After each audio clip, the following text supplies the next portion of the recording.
Yo guys, Coach Theo here on Common Sense.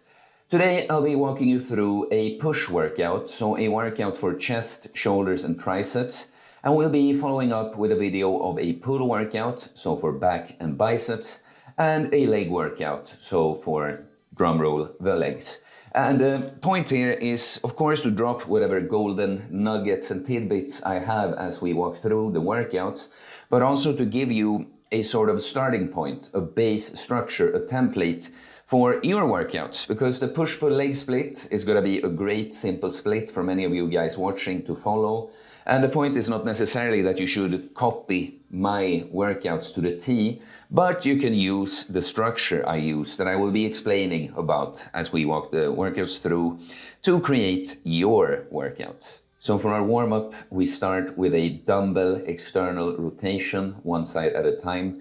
I just prefer this dumbbell variation over any cable variation. It's a better feeling resistance curve in my opinion, and you get a nice stretch on the back of the shoulder at the bottom there. So just a couple of sets, 15 to 20 reps to warm up the rotator cuff. Then I did a Titan press. It's an exercise from the one and only Mike O'Hearn, and it's a great triceps exercise. You feel it in a very unusual place, low down on the triceps, but I'm using it here to just warm up the elbows, as I've had a little bit of elbows issues going that are almost gone, but that's why I also went a bit higher on the reps here. Can't quite recall, but I'm sure over 30 for a couple of sets. Our major compound for this workout will be an incline bench press. I'll also be using a close grip and doing bottom passes, but you don't have to. It's me trying to get more out of less weight on a cut and shifting the focus towards triceps a bit more with the close grip. But in general, I like to focus on the incline bench over the flat bench, because for our goals of getting stronger, but also sculpting a jacked and stacked, well-rounded physique, and not necessarily only chasing big one-rep maxes, the incline bench is better bang for your buck. It will target the entire chest, just preferentially develop the upper chest more.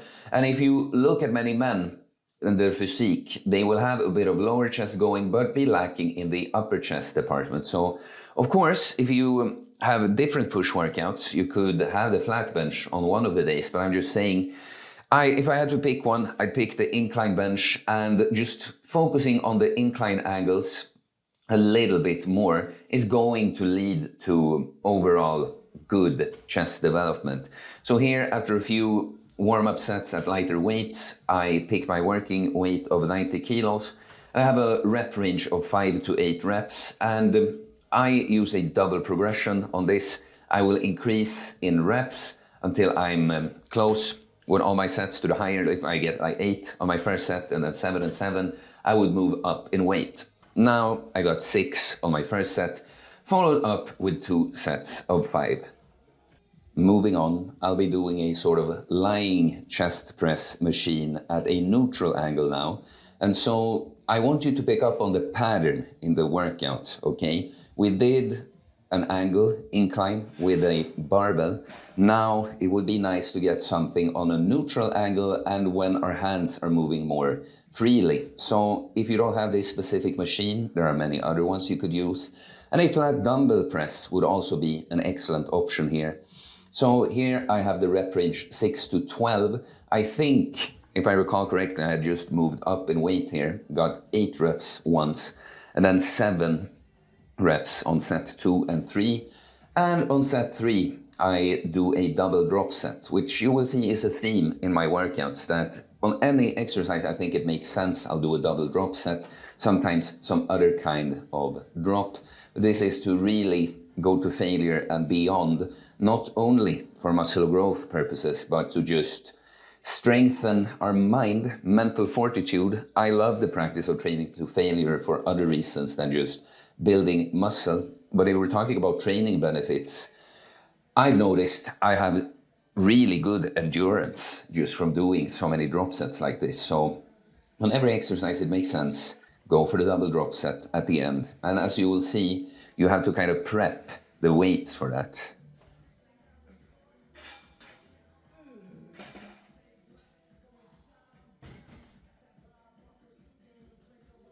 Now we want to target the shoulders a bit more directly. The front of the shoulder especially is of course involved in any press. But here I'm using a seated overhead press machine, and what I like to do is to put a pad in between myself and the machine because it makes it a bit more like a behind the neck press. So an alternative to this exercise would of course be a behind the neck press, either with a barbell or with a Smith machine, standing or seated. But honestly, a seated dumbbell press is closer to this too than it would be with a barbell in front of you, because you get your elbows out more to the side. But the idea with this kind of exercise is to make it more behind the neck press. You will target the mid delt a bit more, and you actually hit a surprising amount of upper back too. And that's of course something I get feedback on my physique, that I have really good traps and upper back. And a big reason is that apart from training them more directly on pull workouts, I have a lot in the program that will hit these muscles a bit more indirectly, and these muscles can just tolerate a whole lot of volume. So I like to pick variations that will activate the upper back more. On this one too, a 6 to 12-ish rep range, opted for a double drop set on the last set here as well.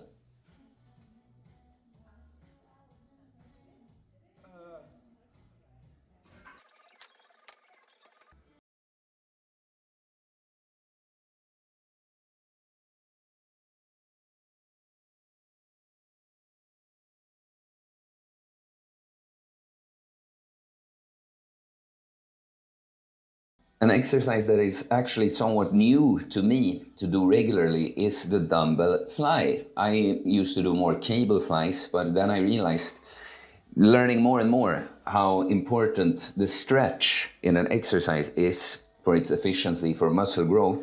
Just realized that, of course, the stretch will be much bigger when using dumbbells. So here, just because this is one of the few adjustments I do when I cut, that I've been working up to like one top set. When I'm bulking, going balls to the wall, I would probably just pick the same weight and do sets and lose a rep in between the sets. But here's as if I'm warming up the chest for one last set. But to be honest, I wanted to try the 22 kilo dumbbells, and the set before that with 20 kilos was pretty much set to failure or to 0 reps in reserve. But so this one, what I see a lot when people do dumbbell flies is that it's too much like a press still. You know, if you stay consistent with your form, sure. But what I'm thinking is, like, I do dumbbell presses. Now I want it to be as much of a fly movement as possible. So that's why it's so important to understand the function of the muscle you're training, and also what other muscles would want to help out here if you're not conscious. And the triceps will want to help out here. And you can see on the last set, when I squeezed out 7 reps with the 22s, that I go on to do 3 more reps. But here is when I'm allowing my triceps to assist as a sort of mechanical drop set. That makes sense to me, but I just wouldn't want to start like that. Start by doing as pure of a fly movement as possible. Doesn't necessarily mean straight arms. You just don't want to feel like you're pushing with your arm. And then for the last set, as a drop set, few extra reps, letting the triceps assist.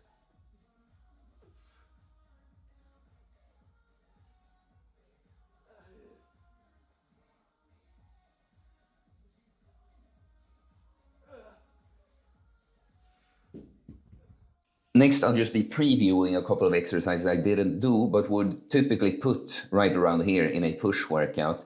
I have to hold back with certain things for my elbow still, but I would like a triceps exercise that targets the long head of the triceps more. That's that meaty area on the arm that you see from the back. And what you really need to know is that in order to target that more, you need to get up over your head to get a stretch on the long head of the triceps.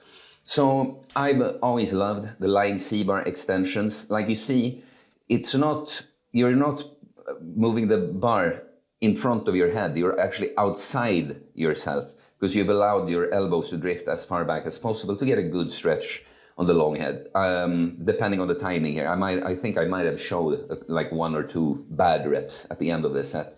Another variation I like is putting a cable at a high angle and using a rope. I would typically use a longer rope attachment for this, but I just found the short one. And it's a very much the same thing here. Allow the elbows to drift all the way back, so you get a good stretch on that long head of the triceps. Next is one of the exercises I must say has contributed the most to my delt development, a cable lateral raise. And what I love about this variation is that you can get a stretch on the delt that you don't get from most variations. Don't get me wrong, dumbbell lateral raises are great, but if I have to pick, this one is better. The resistance curve is also more even, and it's very drop set friendly because of the cables, of course.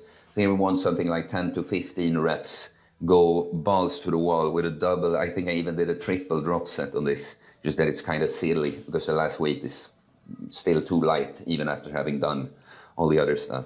And then the one isolated triceps exercise I've been doing lately, quite strict kneeling triceps rope push down. And it's one thing if you start out the set like this, but I typically think this with a rope, you will reach a sort of failure if you just count the strict form before you've actually stimulated the triceps enough. So for me here, it's just that I'm not really trying to grow the triceps here. It's more like a rehab exercise done at a slightly higher intensity. But I like that you switch over at least to something a bit more ugly. You know, you put your hands together so you can get some more reps out, or use just a little bit of body English without like completely making it an ab exercise. And many times I would prefer to use a V-bar attachment here too, because you can move more weight, but it's specifically because I just want a nice movement for my elbows. Double drop set on the last set of this one too, a 10 to 15-ish rep range. So there you have it, a push workout, uncommon sense style.